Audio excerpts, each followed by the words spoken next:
Olha, quem me acompanha aqui no canal já percebeu que eu fujo um pouco da política, né? A política tradicional, a política do Congresso, a política dos partidos, porque esse é um canal basicamente de economia, mas há um momento que a política ali se envolve com a economia, atrapalha a economia, ou a economia atrapalha a política, então não dá para a gente ignorar essa questão. Eu queria comentar exatamente essa crise causada na área de cultura. Eu cheguei até a falar aqui que o governo Bolsonaro meio que tinha delegado a política econômica, a questão de infraestrutura, até para pessoas tarimbadas e que estão conduzindo muito bem isso. E tinha concentrado lá suas atenções na área da política externa, que também envolve a economia, né? Tangencia a economia. A questão da diplomacia tem que ser tratada muito bem, porque a gente tem acordos de comércio, enfim, não pode se descuidar da diplomacia, da questão política quando trata de comércio. Então o governo Bolsonaro fica ali voltado, minha atenção no meio ambiente, que ele tem rusgas com os ambientalistas, e a cultura. Bom, essa questão da cultura, vale a pena a gente falar um pouco, porque desde Priscas Eras, né, acho que desde que o ser humano deu assim, alguns passos civilizatórios,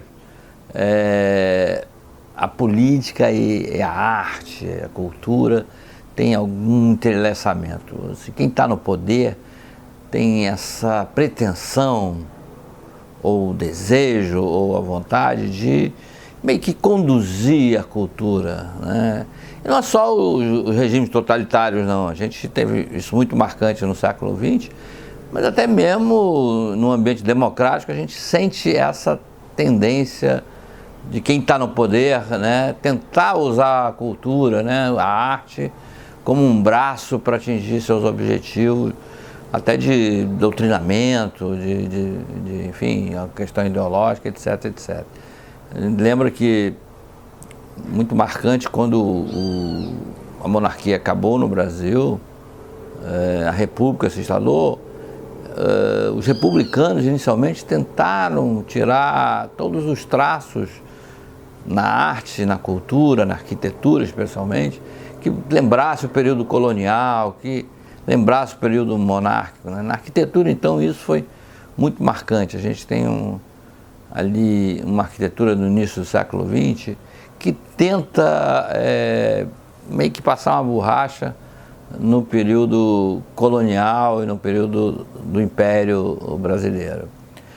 Bom, e no século XX a gente sabe, né, desde os soviéticos foram que começaram isso de uma maneira muito marcante, de tentar conduzir a cultura para os seus objetivos, né?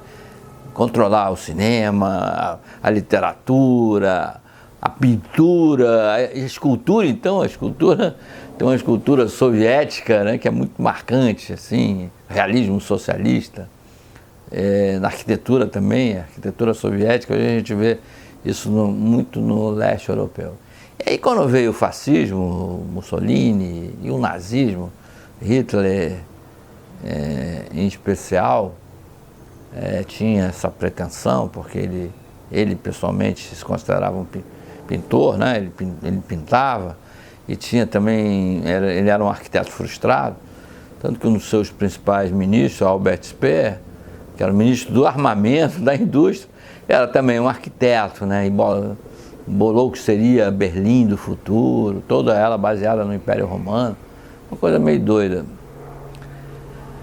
Pois bem, e aí vem o governo Bolsonaro e bota uma figura, né, o tal do Alvim, que tem esse tipo de pretensão, né?